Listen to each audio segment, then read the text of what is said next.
This is the final session for Storage Field Day 25 presentations.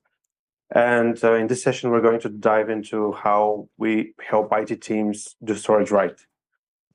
So we take everything that our CTO and CEO shared so far as a given. We accept that there is something interesting around and something we just build on top of that. This is a quote, a great quote from a data center hardware lifecycle company.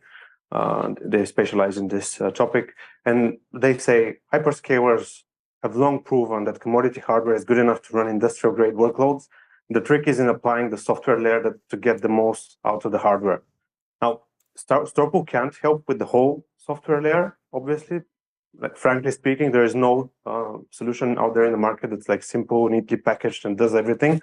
What we have figured out is just the high performance, linearly scalable block storage part. So you basically get hyperscaler-like block storage in your data center. Hyperscaler-like block storage that's actually faster than what you can get on the hyperscalers. We have the core product. So we have the core product. We have the product that we've already discussed in the previous sessions, so you can watch them for a deep dive. And it enables a set of operating practices that are beyond what was possible basically with the traditional arrays. But to understand how we help companies, to really understand it, we need to have the same understanding about what's going on within the market. So the same understanding about what we see when we talk with customers, with partners, with hardware vendors, and so on. The first thing that happens is that companies in the market encounter issues with performance consistency. That leads them to add more infrastructure, splitting, sharding, and so on. And this, together, these two problems lead to what we call the storage game. So the storage game is complex, it has endless cycles that keep repeating, it has high-cost workarounds that you just really can't get away from today. And zooming into it, what we see is that you have a storage price model that is a fixed overhead. So in order to make it cost-effective, you need to have exactly the right planning. So what you're going to have in 3 to 5 years, both in terms of capacity and in terms of performance. So it's really perfect for profits. It's like some people do pay as you go, but even the pay as you go model is still a fixed monthly cost that you're paying no matter how much you're using in most cases. Like, there are a few exceptions now in the last 1 or 2 years. It involves heavy hiking of MSRPs so that you can provide these 60 to 90% discounts. And then you have the support and drives, which are actually not tagged like that. So they tag them as percent of MSRP, and you end up paying for them for like the 24/7 support, for example, which no one's serious, like everyone serious about infrastructure gets that. And to back that, like to continue there, like these licenses that you buy are tied to a specific set of hardware that you get from the vendor. These systems that you buy don't add performance during their life cycle. So you might buy something that says, "Oh, you get 300 terabytes," but you have the performance capacity you need to watch out for as well. You need to modernize in 4 or 5 years, and you're going to need a new license. And that modernization is going to come with the hardware modernization. So like our CTO said, you have a very hard and expensive system lifecycle management. Now, why vendors do this? Like, it makes sense. It makes sense because you have this kind of architecture that is quite complex. You need to be very careful. You need to design it in a good way, and you need to be very careful with what you're doing when you're designing your controllers. And because of the way the software works, the way the software is architected, our CTO went into that, so I won't dive into it. But really, the vendors need to get return on investment, and that's fair for each system that they develop. But still, it is a game. Just want to highlight, like, the importance of block storage performance is massive. So when you have problems with block storage performance, you have slower application response times. This leads to reduced user productivity. And this, like, as you delay the user productivity, you have a delayed time to get actionable insights. You have, therefore, delayed time to market. And as a result, you're losing out on revenues and you're losing out on margins you could have if you were better in all of that. And there is a great study on this topic about the economic value of response times.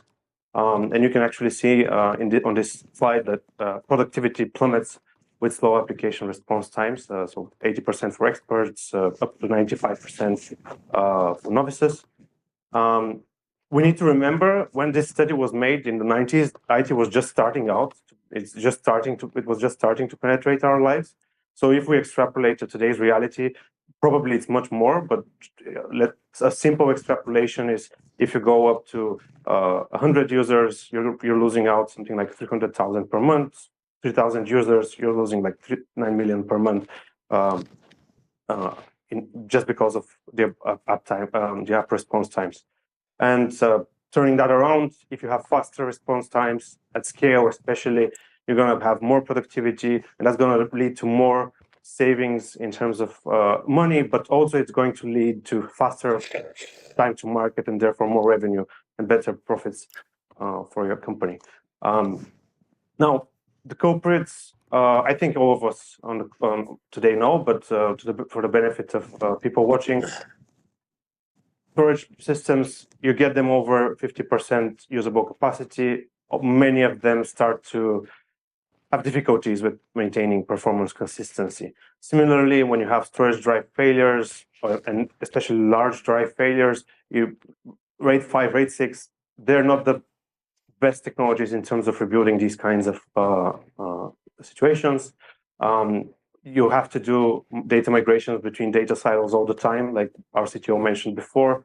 That at the wrong time, this can cause degradation of performance as well. Of course, you have some inefficiencies in the software stack. You can have interconnect mismatches. And perhaps the biggest culprit, like we talked before, is all the different kinds of data protection algorithms that existed. So you have write penalties, for example, due to copy on write, double write penalties. You have synchronous replication you need to do, especially over long distances. This costs you a lot, purely in performance terms.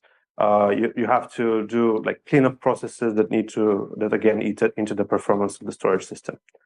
Now, we get it. Like there are workarounds, so you can split your applications, shard your databases. You do it on premises, you do it on the cloud. You get faster, bigger, direct attached storage. So SSDs, NVMe SSDs, persistent memory, maybe CXL SSDs in one bright day, right? And then you get a faster, better server storage interconnect with higher bandwidth, with NVMe over fabrics, all this new and shiny stuff. And of course, more faster, newer storage boxes.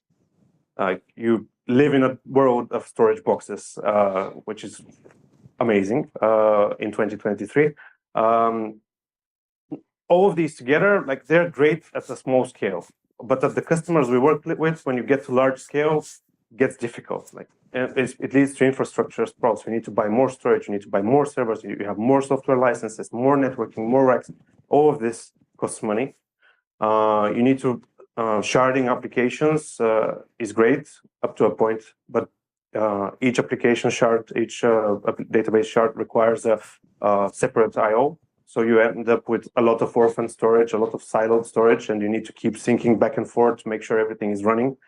And of course, you have you're wasting costs across the board. So all the previous points end up costing you a lot in terms of not just storage management overhead, but they end up costing you a lot in cloud management overhead. So you need to keep doing manual patching, manual troubleshooting whenever something isn't right, updating. You need to bring in the load balancers, which are a great solution, another new bottleneck in the stack, right?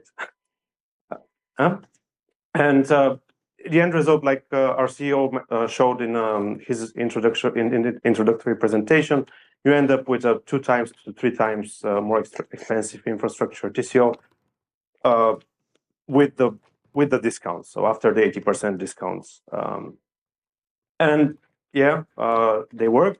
To a point, you can do more splitting. You can get better total performance, even if it's a premium cost. They do some kind of scale out options. They have like up to 16 active pairs, whatever. But what happens at scale, especially at large scale? Like what happens when you have tens or hundreds of arrays that are just backing up your data center? And that's where our CTO said the model is not working. Yes, it works. Like if you have a few racks, 10 racks, maybe even, it's okay. But when you get to this kind of scale, you end up with what we call usable and performance capacity chaos. So you're monitoring workloads all the time. You are rebalancing data between data silos. You have performance degradation. And on the slide, it says due to capacity consumption, but actually you never know why the performance is degrading. So you're like fighting fires and trying to figure out what's going on. And you have, of course, the labor-intensive migration for system lifecycle management, which is really, all of this is a short way, or rather is the long way to explain that in short, you're in the storage game, which is, we believe at least, it's time to end the storage game. Like we believe that storage should be a variable cost that follows your revenue and the value you get out of the storage systems. We believe that storage should be a pay-per-use thing, so it should be aligned with what IT service providers are offering to end users, enterprise IT organizations are offering to internal end users. Like storage should be aligning with everything else the business is doing.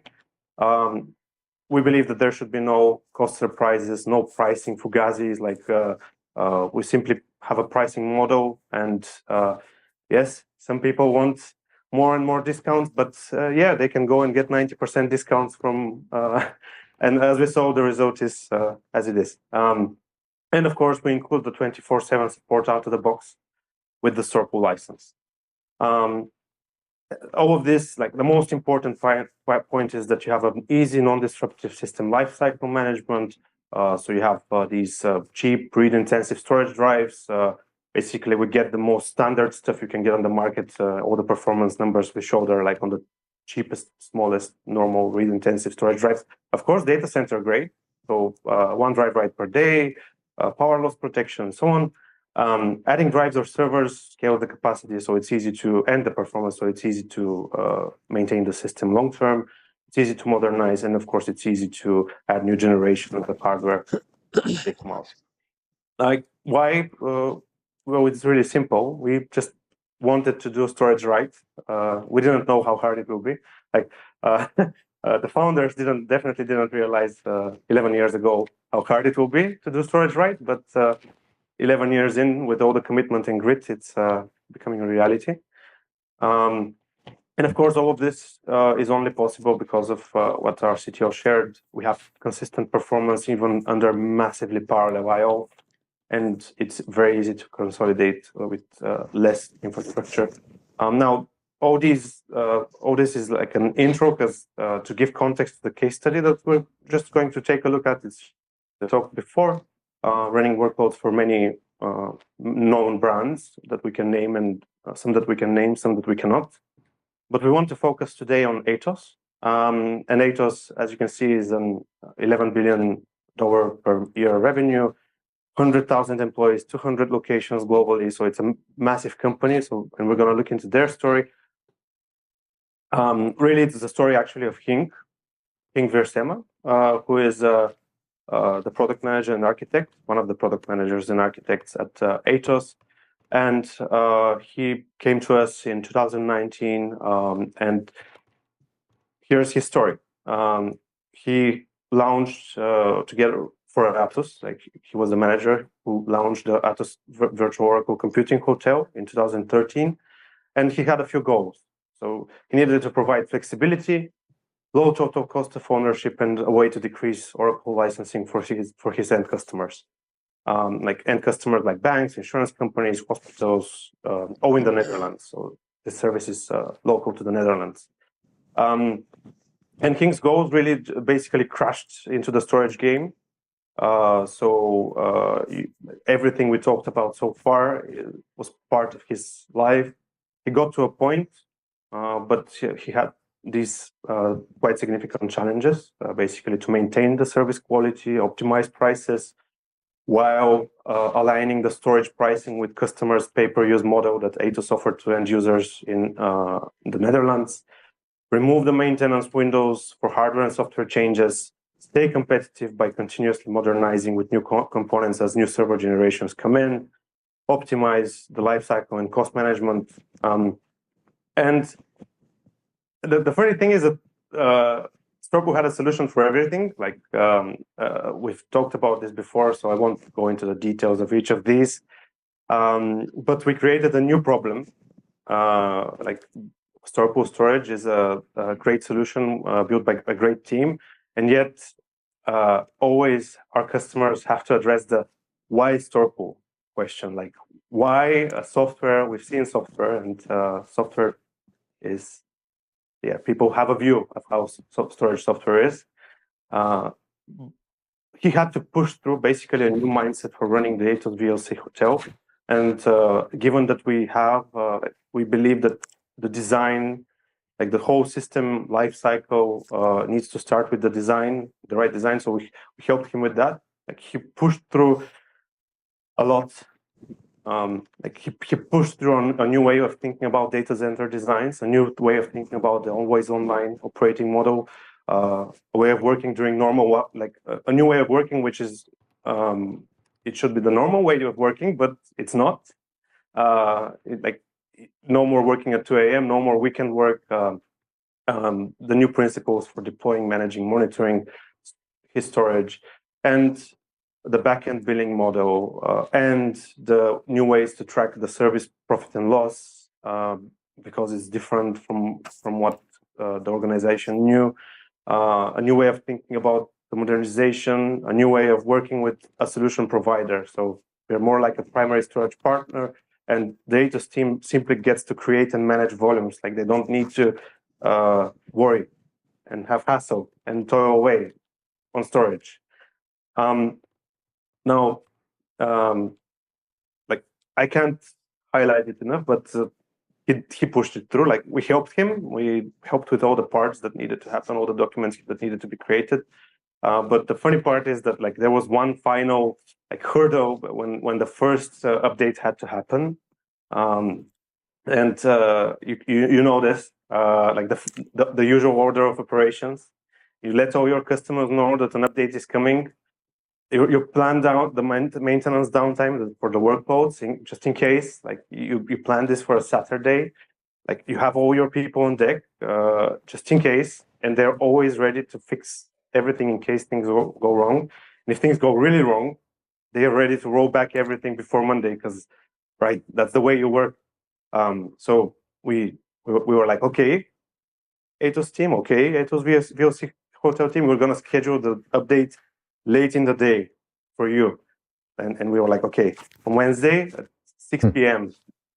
Like this was the everyone all hands on deck situation. Everyone wondering what's going to happen and like ready to react. And a little bit anticlimactic, but the update just rolled through, and it was like done in about 20 minutes. That's the reality. That's what we give. That's what StorPool storage delivers to customers today, and where we can take customers today with what we have. It's not like selling on roadmap, as is very popular in our industry. This is the reality that we can bring forth with what we have. The team has built in the last 11 years. Did you also manage to solve his Oracle licensing problems? They are building a kind of cloud service for Oracle databases, right? And there are two aspects to this. As some are familiar, Oracle doesn't license the database on just any virtualization platform. There are some restrictions on that, so they had to use Oracle Linux VM.